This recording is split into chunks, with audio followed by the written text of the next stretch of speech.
ఏళ్ల తర్వాత తెలంగాణ బలిదానాల గురించి మాట్లాడడము, నివాళులు అర్పించాలంటే కుదరలేదని చెప్పడము, లేకపోతే తెలంగాణ అభివృద్ధి కలిసి తెలంగాణ అభివృద్ధి కోసం పనిచేస్తానని చెప్తూనే తెలంగాణ ఏర్పాటు జరిగిన తీరు మీద ఇప్పుడు పవన్ కళ్యాణ్ గారు మాట్లాడడం మీద సహజంగా తెలంగాణ ప్రాంతంలో వ్యతిరేకత రాదా? ఇది తెలియకుండానే పవన్ కళ్యాణ్ ఇది మాట్లాడట్లేదు. ఎందుకని ఇవాళ అది కూడా ఆయన ఢిల్లీలో జాతీయ సమైక్యత స్ఫూర్తి అనే శాన ప్రస్థానం అని పెట్టి ఈ కామెంట్స్ చేయడాన్ని ఎలా అర్థం చేసుకోవాలి?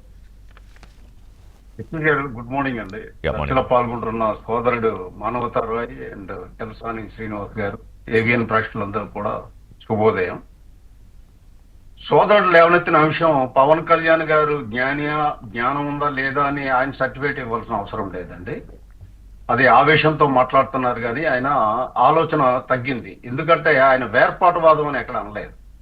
మనం ఇప్పుడు కూడా కాంటెక్స్చువల్ ఏం మాట్లాడారు, ఎందుకు మాట్లాడారు అన్నది విశ్లేషించుకోవాలి. అంతే తప్ప మనం ఏదో వ్యూస్ కోసం ఏదో మాట్లాడడం అనేది కరెక్ట్ కాదండి. ఆయన వేర్పాటువాదం అనేది ఏ రోజు అనలేదు. అది దాని మీద ఆయన కామెంట్ చేసినవి వెనక్కి తీసుకోవాల్సిందని నేను కోరుతున్నాను. ఆయన విద్యుత్గా విడిచిపెట్టేస్తున్నాను. రెండవది, నిన్న ఢిల్లీలో మా మీటింగ్ జరిగిన సందర్భం ఏంటి? మా పార్టీ 6 రాష్ట్రాల శాఖలందరినీ కూడా పిలిపించి మా పార్టీ ప్రిన్సిపల్ 7 సిద్ధాంతాలు ఒక సిద్ధాంతం ఉంది రిషి గారు.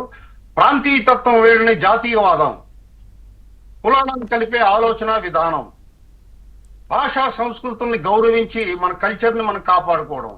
ఈ 3 సిద్ధాంతాలు కానీ కరెక్ట్ గా అర్థమైతే కాంగ్రెస్ నాయకులకి ఇంకే అపోహలు ఉండవండి. మా ఆంధ్రప్రదేశ్ లో కులాల కుంపటి ఎక్కువ అయిపోతుంది. సో కులానికి అతీతంగా ఉండాలి. ఇది నాయకులకి ఏర్పాటువాదం గురించి నిన్న మాట్లాడారు. నిన్న మాట్లాడారు తెలంగాణ బలిదానాలు ఏర్పాటువాదం గురించి మాట్లాడారు. మీరు చూసుకోండి ఒకసారి.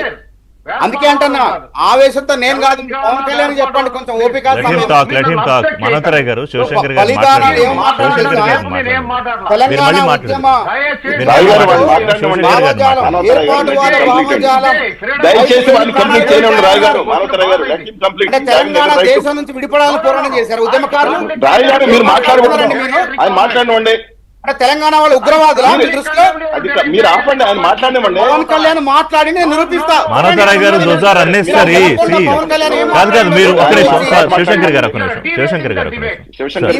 పవన్ కళ్యాణ్ స్పష్టంగా తెలంగాణ బలిదానాలు ఏర్పాటువాదం. దయచేసి అడ్డు తగలకండి ప్లీజ్. గొంతు నొక్కటం కాదు. మానవతారాయ్ గారు, మీరు అన్నెసరీగా తెలంగాణ ఉద్యమకారులు ఉగ్రవాదులు ఇట్లాంటివి చేస్తే ఏర్పాటువాదంతో ఉగ్రవాదంతో తెలంగాణ ప్రజల్ని అమరుల త్యాగాలను పోలిస్తే గొంతు నొక్కరు, గొంతు బిక్కుతారు. అది గుర్తుపెట్టుకోండి. ఖబర్దారని హెచ్చరిస్తాను. మాట్లాడడం మంచి పద్ధతి కాదు. చెప్తానా గొంతు ఏంది?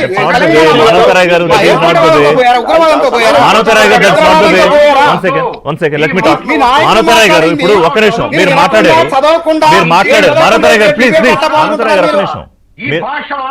శివశంకర్ గారు ప్రజాస్వామ్యబద్ధంగా మాట్లాడే మేము బూతులు మాట్లాడలే. పవన్ కళ్యాణ్ లెక్క ఏర్పాటువాదం తెలంగాణ ఉగ్రవాదంతో పోల్చడమే గొప్ప పోరాటం. మాది తెలంగాణ ఉద్యమం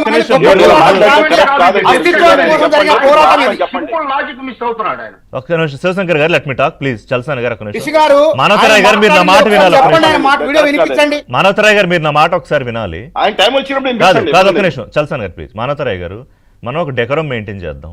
you always maintain that. I know మీరు చెప్పారు, మీరు చెప్పిన దాని మీద శివశంకర్ గారు మాట్లాడుతున్నారు. మీరు డిఫర్ అయితే మళ్ళీ మీ టర్న్ వచ్చినప్పుడు మాట్లాడండి. ఓకే, పవన్ కళ్యాణ్ ఏ పదాలు వాడారో నేను చెప్తాను కావాలంటే మరొకసారి, దాని గురించి మాట్లాడదాం. అంతేగాని ఆయన మాట్లాడకపోతే ఆయన వర్షన్ ఎలా వెళ్తుంది? ఆయన కూడా చెప్పుకోవాలి కదా వారి పార్టీ గురించి. Please don't interrupt. అదే చెప్తున్నా, మీరు ఏమన్నా చెప్పాలనుకుంటే మీ టర్న్ వచ్చినప్పుడు దయచేసి. ఏర్పాటువాదం దేని గురించి మాట్లాడారు చెప్పమని. ఎందుకు మాట్లాడారు? మళ్ళీ అదే చేస్తున్నారు మీరు. మళ్ళీ ఇప్పుడు మీరు have to allow the fellow panelist to deliver his opinion. Please maintain that. మళ్ళీ మీ టర్న్ వచ్చినప్పుడు మాట్లాడండి. Thank you. శివశంకర్ గారు ప్లీజ్ కంటిన్యూ. ఇప్పుడు ఆ కాంటెక్స్ట్ లో ఇప్పుడు భారతదేశం డైవర్సిటీ కానీ, లింగ్విస్టిక్ డైవర్సిటీ కానీ, రీజనల్ డైవర్సిటీ కానీ ఉండడం వల్ల నేషనల్ ఇంటిగ్రిటీ ప్రాధాన్యత ఏమిటి? ఉమ్, దాంట్లో బోల్డ్ ని దేశంలో integrity top priority nation first, దాని మీద ఒక రెజల్యూషన్ కూడా పాస్ చేశాం రిషి గారు, నేషన్ ఫస్ట్. సో అదర్వైజ్ ఏమవుతుందంటే ఇప్పుడు మనం జియో పొలిటికల్ రీజన్స్ మనం తీసుకున్నట్టయితే ప్రపంచంలో జరుగుతున్న ఈ పరిణామాల్లో నేషనల్ ఇంటిగ్రిటీకి ప్రయారిటీ టాప్ ప్రియారిటీ ఇవ్వాల్సిన అవసరం ప్రతి భారతీయ పౌరుడి మీద కూడా ఉంది. ఉమ్, మనం చూస్తున్నాం వెస్ట్ ఏషియా ఇన్సిడెంట్స్ కానీ, యూరోపియన్ ఇన్సిడెంట్స్ కానీ, నాటో తాలూకా పరిస్థితులు కానీ, ఇవన్నీ కూడా. సో ఆ ఆలోచన విధానంతో మాట్లాడుతూ తెలంగాణలో తనని అడుగు పెట్టనివ్వకపోవడం అన్నది ఇది కరెక్ట్ కాదు.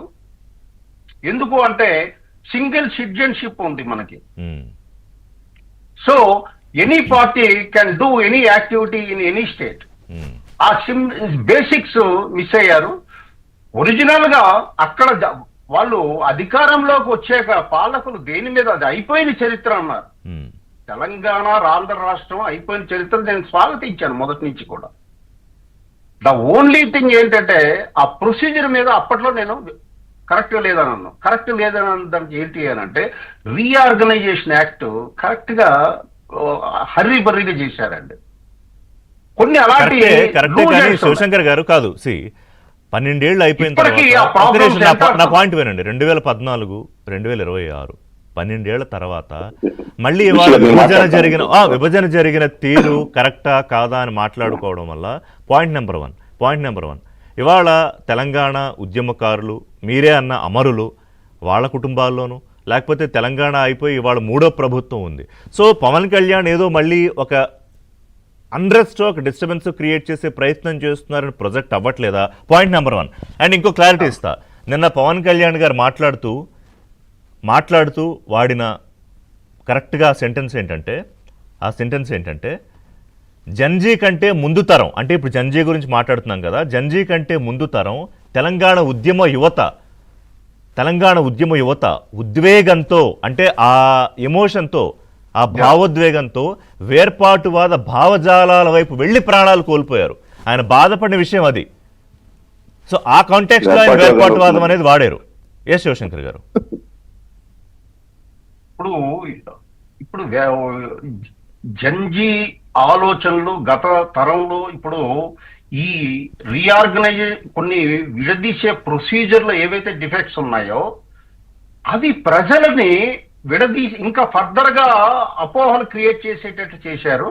అప్పుడే కానీ ఇవన్నీ కేర్ తీసుకునేటట్టయితే చక్కగా ఉండేది అన్నది వారి ఉద్దేశం. ఇప్పుడు ఈ రోజు ఏమవుతుంది అంటే ఆస్తుల పంపకంలో కానీ, నీళ్ల పంపకంలో కానీ, ఇక ఇవన్నీ లూజెన్స్ విడిచిపెట్టడం వల్ల అన్నెసరిగా ప్రజల మధ్య ఘర్షణాత్మకమైన ధోరణి. ఎందుకు బ్రదర్స్ లాగా విడిపోయాం, ఆత్మ ఒకటే, ఈ 2 ప్రాంతాల ఆత్మ ఒకటే, ఎవరికి అభ్యంతరం లేదు. ఇప్పుడు ఆయన అభ్యంతరం వ్యక్తం చేస్తారా అన్నది కరెక్ట్ కాదండి. అనేక సందర్భాల్లో ఆయన అనేక సందర్భాల్లో తెలంగాణ నాయకుల్ని మా ఇన్నర్ క్యాడర్ క్యాంప్ మీటింగ్స్ లో చెప్తుంటారు. ఆయన వాళ్ళని చూసి నేర్చుకోండి, లీడర్షిప్ క్వాలిటీ కానీ. రేపు తెలంగాణ జనసేన నాయకులు ప్రజల దగ్గరికి వెళ్ళినప్పుడు జిహెచ్ఎంసీ ఎన్నికల్లోనూ ఇంకో చోట ఇదే అంశం మీద వెళ్ళి ఓట్లు అడిగినప్పుడు వాళ్ళు రేపు పొద్దున్న తిరిగి ప్రశ్నిస్తారు కదా శివశంకర్ గారు, మీ నాయకుడు తెలంగాణ ఏర్పాటు గురించి ఎట్లా మాట్లాడుతున్నాడు, మీరు వచ్చి మమ్మల్ని ఎలా ఓట్లు అడుగుతారు అని ప్రశ్నిస్తారు కదా. రిషి గారు, ఇది అనవసరంగా రాంగ్ గా వెళ్తుంది ఏరిలో.